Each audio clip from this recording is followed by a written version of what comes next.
It's called Unshakeable, your financial freedom playbook, creating peace of mind in a world of volatility.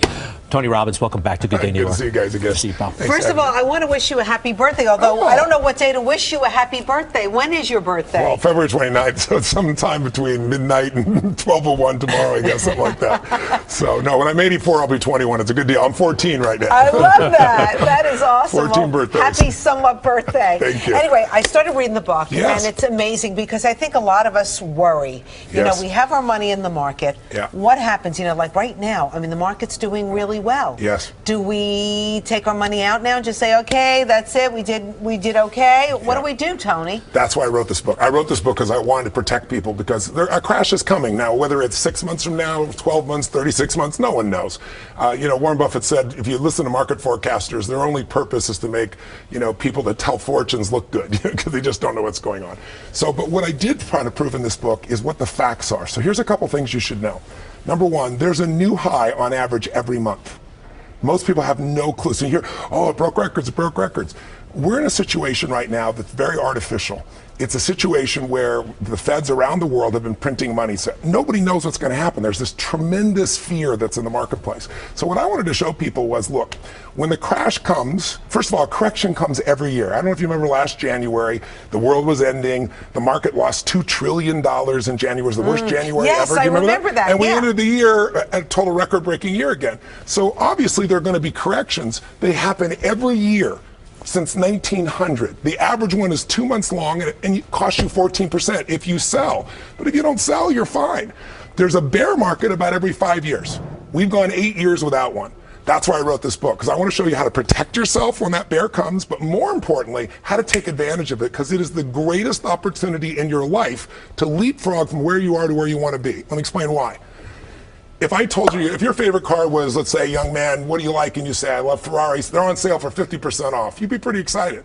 The stock market's the only place when things go on sale for 50% off where everybody panics. See, Warren Buffett looks at it and goes, this is the greatest opportunity of my life. He tells everybody to do this, but everybody else panics. What you need to know is that every bear market that's ever come, they average a year.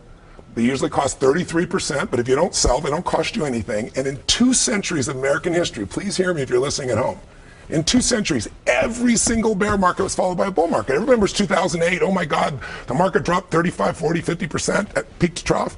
It went up 69% the next 12 months. What happens if you don't have the money to invest in the market? I mean, you got a few bucks, you put it in the bank. You know, how much should you invest in the market? How can you get your foot in the door? Well, all the answers I'm giving you, by the way, are not my answers. I interviewed 50 of the smartest financial people in the world, from Warren Buffett to Ray Dalio to Carl Icahn. But the answer to your question is, you have to become an owner and not just a consumer. If you own an iPhone and you don't own Apple, and not just Apple, but American business, you're making a giant mistake. Now, people say, but I have no money. And I think I shared with you when I was on before, there's one of my favorite examples is a man who grew up in the 1950s, worked for UPS. His name's Theodore Johnson, true story. He never made more than $14,000 a year, but he retired with $70 million, and he gave away $35 million while he was still alive. How is that possible? He understood the power of compounding. A friend of his said, I'm going to put a 20% tax on you. And he goes, I can't live on less than $14,000 a year. He said, listen to me. If the government passed another tax of 20% more, you'd scream, you'd yell, you'd complain, and you'd pay it. And you adjust to it. He said, this will make you wealthy. So what people have to do is take 5 or 10 or 15 or 20, you build it through time, and you got to put it aside and have it automated. So you don't see it, it goes into an investment account. Then where to put it, this book shows you by walking through those elements. But what I want people to know is, if you're a millennial and you're full of debt from college and you think you'll never get out, this will show you exactly how to get out, and the best time to get out is when things break down, because that's when the opportunity is going to be there. If you're a baby boomer and you didn't get started until it's too late, it's not too late when the crash comes. That's the ironic piece. And here's one more thing. You think about timing. Like right now you're saying, should I get out of the market or not? Right. So let me answer that. Charles Schwab and JP Morgan did a 20-year study. They said in the last 20 years, the S&P 500, the market, the index, it's gone up 8.2% per year, which means you're doubling your money, you know, like every 9 years, you're doing pretty damn well. But here's the challenge. If in 20 years you were out of the market on the 10 best trading days, in 20 years, then your value went from 8% to 4.5, cut it in half. Wow. If you missed 20 of the best trading days, just one day a year, because you thought, oh, I want to get out of the market. If you missed those 20 days, you make 2%. If you miss the top 30 days in 20 years, 1.5 days, you lose money. So keep your The most dangerous thing is not to be in the market. right. Keep it and just ride it out. Yes, right? and it isn't just the market, right? You need a series of investments to Right. diversify. Nobody should put all their money in the market. But when you start seeing how this works, like people say, well, what if I go in tomorrow and the market crashes? Well, Schwab did a study. They found, what if you bought on the perfect day of the year, when the market crashed and you bought that day, the lowest level? Or what if you bought on the worst day, the peak of the market, and it crashes the next day? What if you, so if you bought it perfectly, if you bought it the worst, what if you dollar cost average? You just every month you spend the same amount, whatever stocks are, so it averages the price. Or you go in cash, which is what so many people are doing because they're afraid.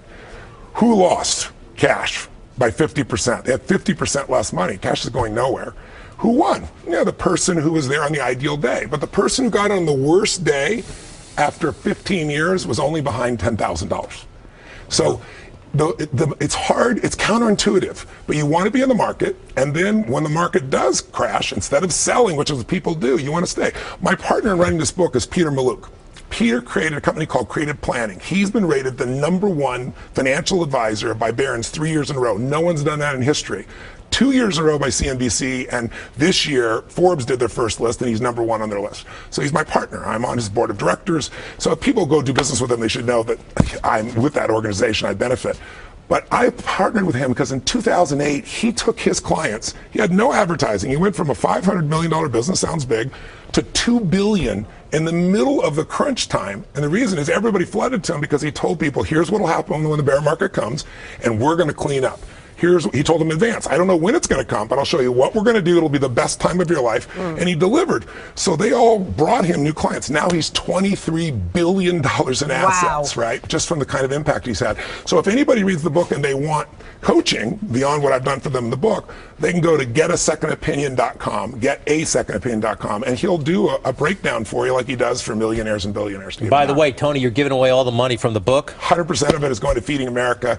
We fed 100 million people last year. 100 million the year before. We're going to feed 100 million this year. I'm going to feed 1 billion people over the next 7 years with them. It's when amazing. you think about those numbers and people are still hungry, how is that possible? In this country, 47 million people go to sleep each night not knowing if they're going to have a meal in the morning, and 17 million of them are children and seniors. I was one of them. It's not I'm such a good guy. It's just I know what it's like to suffer. I don't want anybody else to suffer.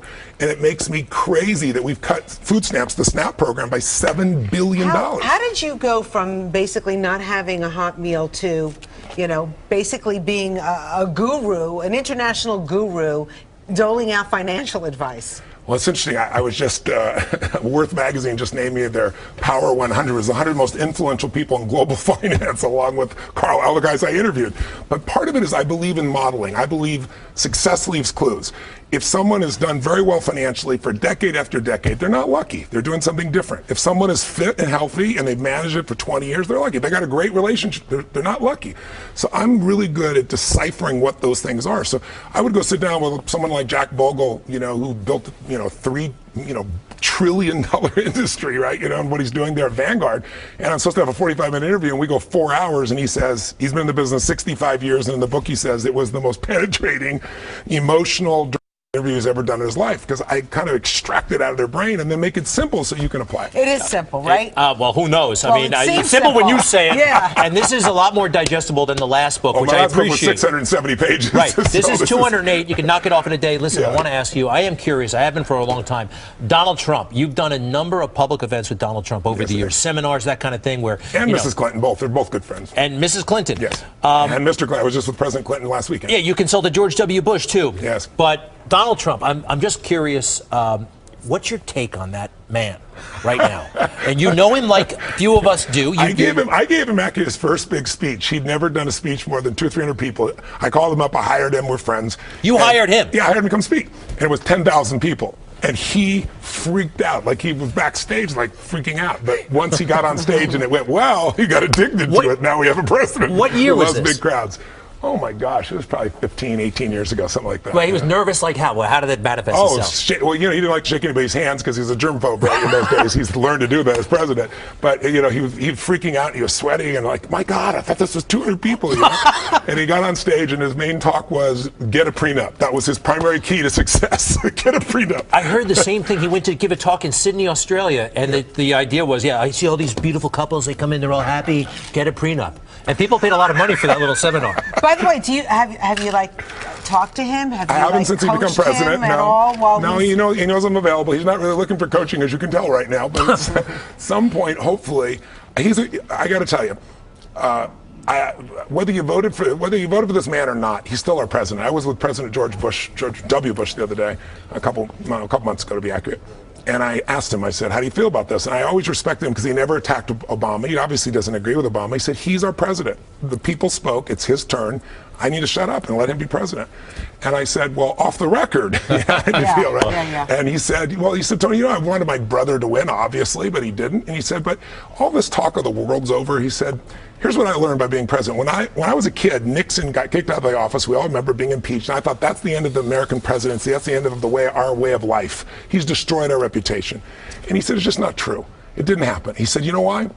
Because the office is bigger than the occupant, right? He said, this institution is bigger. One guy can screw things up a bit, but we have 3 branches of government. We already see the balance in the travel ban, and it all comes together. So instead of gloom and doom, why don't we work together and figure out how to work together? Everybody's got different styles. You don't have to like and agree with everybody to say, I want to do what's right for my kids. I want to do what's right for America. Both sides care about America. Both sides want us protected. Both sides want us to be prosperous. They just disagree about the way, and now we demonize. It used to be we fight, and then you go have a beer together. Now, if you talk to the other side, you're immoral. There's something wrong with you. You're deplorable. You're deplorable. Anyway, you got a chapter in here as well, not just money, but basically the stuff that you're famous for, originally famous for, right? Yeah, well, what that really is, you know, money doesn't make you happy. You want money because it's resources. It's portable power. You can do things for people when you're not even there, for people who care about your friends, your family, whoever.